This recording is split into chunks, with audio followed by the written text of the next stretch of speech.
नमस्कार बंधुरा तानवीर विलेज फूडे सबाइके स्वागत। सबाई भालो आछो, आमिओ भालो आछि। आज के एक रेसिपि शेयर करछि। रेसिपिटा खूब मजादार रेसिपि।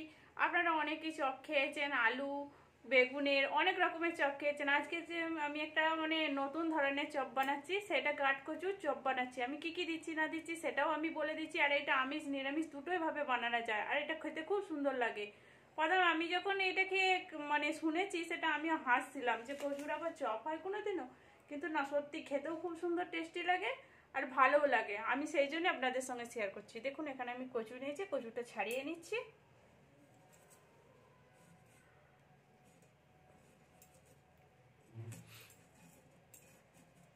এটা নিরামিষ ভাবে করলেও হবে, আমিষ ভাবে করলেও হবে। আমি সেটাও বলে দেবো কি করলে কোনটা দিলে হবে নিরামিষ, কোনটা না দিলে নিরামিষ আমিষ হবে, সেটাও আমি সবভাবে বলে দিচ্ছি।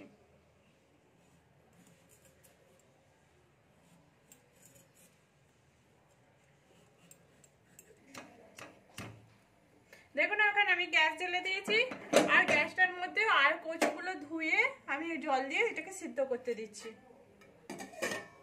এটা সিদ্ধ হতে হতে আমি এদিকে মশলাটা জোগাড় করে নিচ্ছি। দেখুন আমি নারকেলটাকে ভেঙে নিয়েছি, নারকেলটার একদিকটা কুড়ে নেবো আমি। এই দেখুন নারকেলটা আমি কুড়ে নিচ্ছি।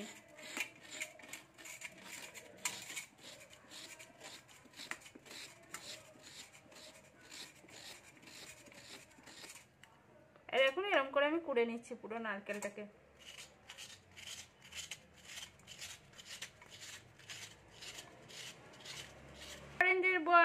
কুড়ে নিতে পারেন বটিতে, আমি হাতের এটা কুড়ুনি দিয়ে আমি কুড়ে নিচ্ছি।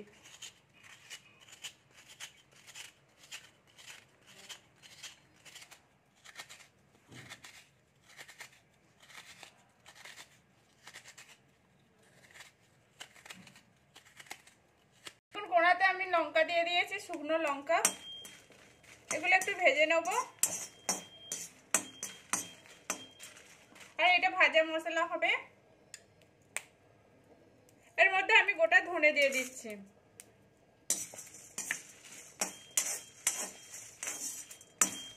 এই ধনেটাও একটু নেড়ে নেব।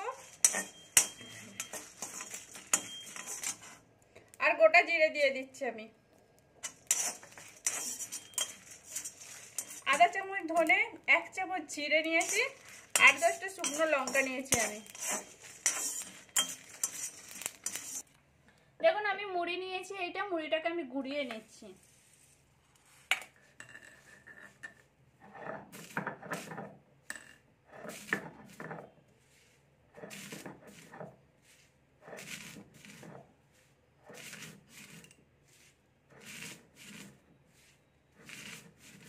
মুড়িটাকে একটু মিহি করে গুঁড়িয়ে নিচ্ছি।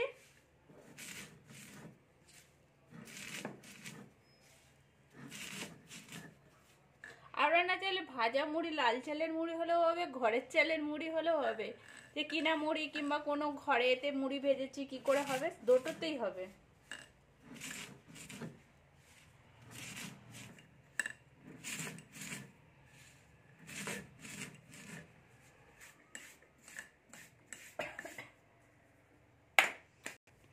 দেখুন এখানে আমি ভেজেছিলাম মশলাটা, সেইটা আমি গুঁড়িয়ে নিচ্ছি। আর এখানে আদা রসুন এই দুটো আমি থেতো করে নেব।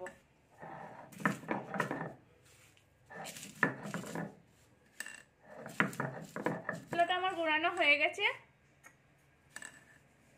মশলাটাকে আমি তুলে নিচ্ছি। মশলাটা কিন্তু খুব পিনো করে বাটি না। এই দেখুন গোটা গোটা রয়েছে লঙ্কা একটু।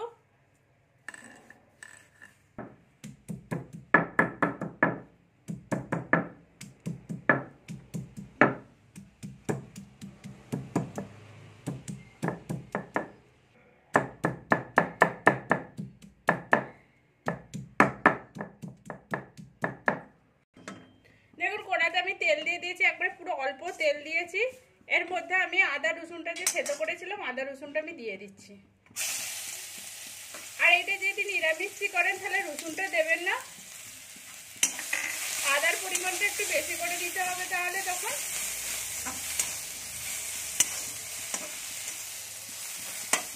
এটা আমি একটু ভেজে নিচ্ছি ভালো করে।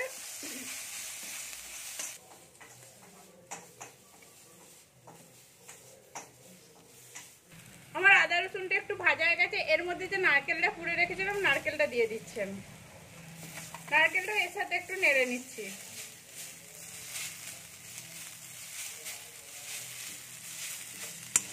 দেখুন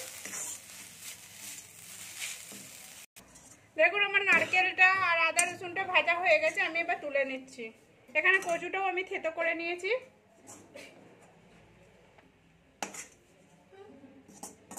এই দেখুন এতে তুলে নিচ্ছি।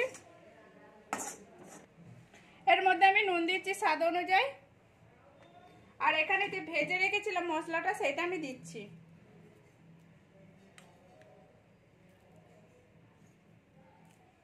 দু চামচের মতো আমি দিয়ে দিয়েছি, দিয়ে এটা ভালো করে মাখিয়ে নেব। এই দেখুন কচুর সাথে আমি ভালো করে মাখিয়ে নিচ্ছি। কচুটা প্রচুর গরম আছে। এই দেখুন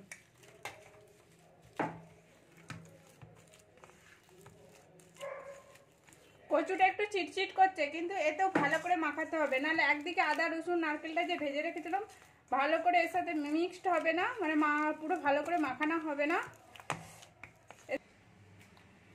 নুনটা এখানে বেসন নিয়েছি, বেসনেতে একটু নুন দিয়ে দিচ্ছি, সামান্য পরিমাণে হলদি দিয়ে দিচ্ছি, আর একটু আমি কালো জিরে দিচ্ছি। দিয়ে এই বেসনটাকে আমি ভালো করে ডেবে নেবো। আমি কিন্তু এর মধ্যে কোনো খাবার সোডাও দিচ্ছি না, কোনো কিছু দিচ্ছি না, যে তেল গরম করে কিংবা খাবার সোডা দিচ্ছি, কোনো কিছু দিচ্ছি না। ভালো করে এটা যতটা ডাববেন ততটা ভালো হবে।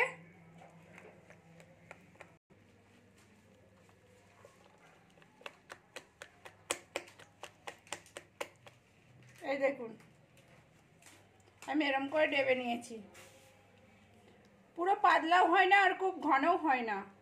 এই দেখুন দেখুন এখানে আমি এগুলো গোল করে নিচ্ছি যে কচুটা মাখিয়েছিলাম। এই দেখুন কচুটা মাখিয়েছিলাম, কচুটা গোল করে নিচ্ছি। দেখুন আমি এখানে তেল নিয়ে নিয়েছি হাতের তালুতে, তেলটা আমি একটু ভালো করে মাখিয়ে নিয়েছি দুটো হাতেতেই। এবার আমি এই গোলগুলো হাতে করে চেপটে নিচ্ছি। এই দেখুন আমি কিন্তু খুব পাতলাও করছি না, খুব মোটাও করছি না। এই দেখুন এরকম করে আমি এবার মুড়িতে দিয়ে দিচ্ছি। মুড়িটা এবার মাখিয়ে নেব এর সাথে, মুড়ি যে গুঁড়োটা করে রেখেছিলাম। এই দেখুন এরকম করে আমি সবগুলো করে নিচ্ছি। এই দেখুন এইটা আমি পুরো হাতে করে চ্যাপটা করে নিয়েছি। এইটাকে এরকম করে মুড়ি গুঁড়ো দিয়ে এই দেখুন একটু ভালো করে করতে হবে এটাকে। এই দেখুন আমার পুরো এটা মাখানো হয়ে গেছে।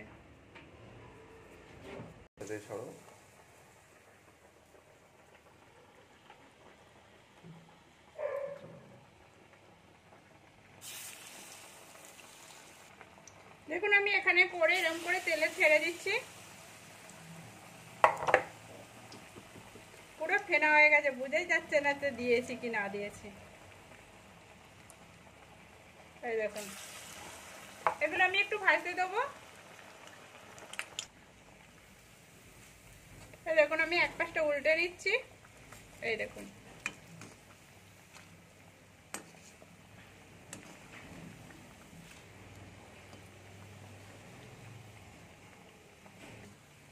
এই দেখুন আমি এগুলো এবারে তুলে নিচ্ছি, কিন্তু এগুলো আমি লাল করছি না, এটা ডবল লেয়ার করে ভাজবো, এই জন্য আমি তুলে নিচ্ছি আধ ভাজা করে। এই দেখুন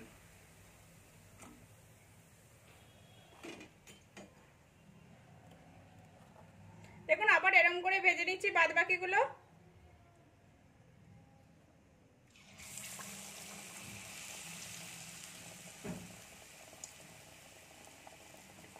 আর এইগুলোকে একটু আস্তে আস্তে ছাড়তে হবে। দেখুন আমি যেগুলো ভেজেছিলাম সেগুলো আরেকবার বেসনে ডুবিয়ে দিয়ে দিচ্ছি। এই দেখুন নিয়েছি, ভাজা হয়েছে আধ ভাজা, এটা বেসনের সঙ্গে ডুবিয়ে নিচ্ছি, দিয়ে ছেড়ে দিচ্ছি এরকম করে। আর বেসনটাকে খুব পাতলা করতে হবে। এই দেখুন একটু একটু কেমন লাল হয়েছে, একটু লাল করে আমি ভেজে নেব।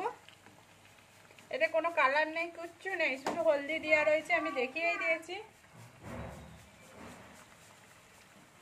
এই দেখুন আমার পুরো চপগুলো ভাজা হয়ে গেছে, আমি এবারে তুলে নিচ্ছি।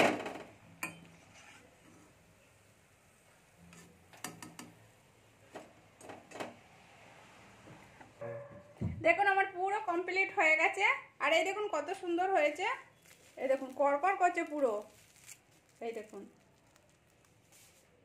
কত সুন্দর লাগছে। ভিতরে পুরো কচুটা আছে, এই দেখুন কচুটা, আর বেসনটা কত সুন্দর হয়েছে। এর মধ্যে নারকেল আছে, নারকেলটাও দেখা যাচ্ছে, এই দেখুন নারকেলটা, এই দেখুন আমি বের করে পুরো দেখিয়ে দিলাম, নারকেলটাও আছে। আর খেতেও খুব সুন্দর টেস্টি লাগবে। আপনারা প্লিজ বাড়িতে এরকম করে বানান। কেমন হয়েছে সেটাও বলবেন কমেন্ট করে, ভালো হয়েছে কি খারাপ হয়েছে। গরম গরম খেতে খুব সুন্দর লাগে। ভালো লাগলে লাইক করবেন, শেয়ার করবেন, সাবস্ক্রাইব করবেন, আর পাশে থাকবেন প্লিজ। দেখুন এরকম করে, আর এরকমই পুরো ডিটেলস এরকম করেই বানাবেন আপনারা, তবেই ভালো লাগবে খেতে, নাহলে একটুও ভালো লাগবে না।